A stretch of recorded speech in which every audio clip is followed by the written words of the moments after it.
Hey guys, Cade here with Woolix, your source for weather across southwest Missouri, northwest Arkansas, and northeastern Oklahoma. Welcome to winter, they say. So, we're going to be looking at a couple things across the area here as, we're kind of on the back end of this winter system now. Exactly see what's happening and kind of just have a couple updates. So, we'll get right into it. So, we're going to look at the road conditions kind of across the area. This is the same data that MoDOT puts on their traveler information map. I just made it to work a little bit more how I kind of want my data to work. So, like I said, same exact thing. So, but you basically see majority of the roads across the area are either mostly clear or clear. Really what that mostly clear means is like there's going to be a few spots here and there that could have a little bit of ice, some slush, um, stuff like that that kind of could impact the normal driving conditions. And a lot of times this is referring to like bridges and overpasses and stuff, areas that get a little bit colder than typical roads. And the reason for that is because if you have your wind, or if your bridge is going here, you have winds blowing across the top of it and below it, which also carry cold air. So then instead of just having one surface that the bridge is cooling on, you now have two surfaces that's only going through yay much um, volume. So it just cools a lot faster. Therefore, you can get more ice and stuff on it. So, but yeah, so kind of across our area, we're still a-okay, in my opinion. I've been watching traffic cams most of the afternoon. If you go up to northern Missouri, I would advise you not to. It's not the most prettiest of things. So, yeah, just don't go up there.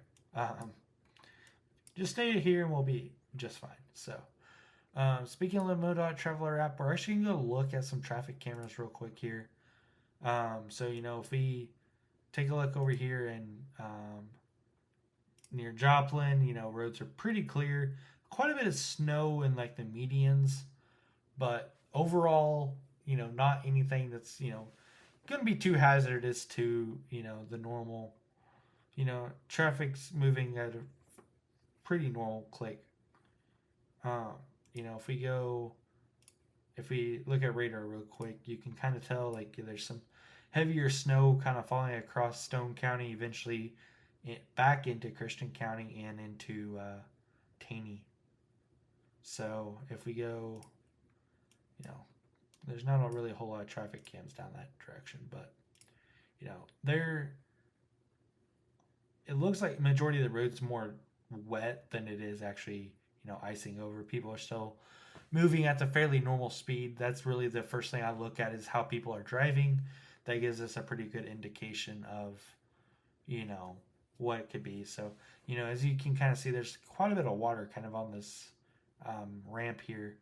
So as it gets colder over the night, that might become a hazard of where there is still that excess moisture that is on roadways that could freeze and create that hazard. If we look up in here to the Springfield area, this is Kansas and Sunshine. Pretty much the same road conditions kind of across the area. They're all fairly decent. We're shaking quite a bit due to the wind. But, once again, there's quite a bit of snow kind of along the medians where there's grass. But, like, the actual road surfaces appear to be in fairly decent shape across the area. I would show more cameras, but they're really not the most amazing. So, here's, like, Mount Vernon, for example. You can kind of see, more snow in the median, of course. But roads are relatively clear with pretty much traffic moving at the normal rate of speed. And so now we kind of look at temperature wise. It's going to get rather chilly tonight. Once the sun goes down, it'll drop a little bit more than it is right now. While majority of the area is already below freezing, it's definitely going to be a little bit more likely to see even colder temperatures this evening that could produce more of, not necessarily refreeze, because refreeze is more of you have ice that kind of melts during the day and refreezes at night. but just an overall freeze risk of, of these roads, of moisture on the roads and stuff like that. So we are noticing that, down here towards Table Rock, we're getting some warmer temperatures like in Kimberling City and over here towards Lampe, and I'm not here to prove that as a fact, but I do believe that a lot of that area is probably looking a little bit warmer, um, due to like the warmer air blowing off of the lake. So the lake is actually relatively still warm.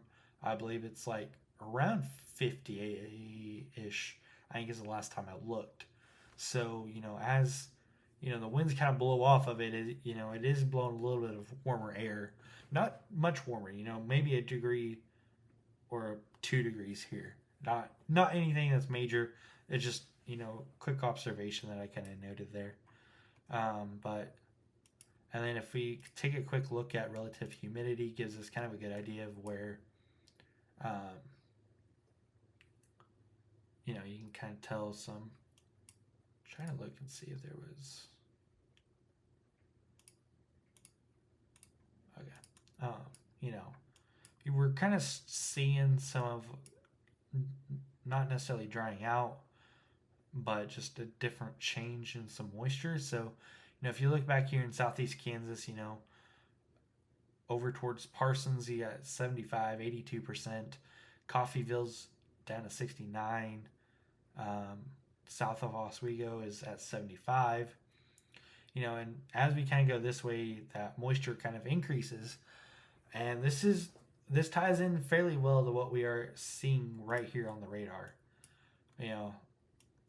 As we're kind of getting kind of some more of drying out back over this way, so you're going to start losing that snow potential, and this is just going to start working this way some more. So nothing too crazy. Just be wary, be cautious if you do have to go out. Not necessarily that there will be road impacts, so just be cautious that you don't get caught off guard by not knowing if there's going to be a road impact or not. So, of course, I will keep updates going throughout the day. We're going to start focusing on our next system this evening. So, hopefully you guys are staying warm, staying safe. If you guys have to go out, make sure to give yourself some extra time. Give yourself some extra distance between people. And we'll see y'all again real soon. Signing out.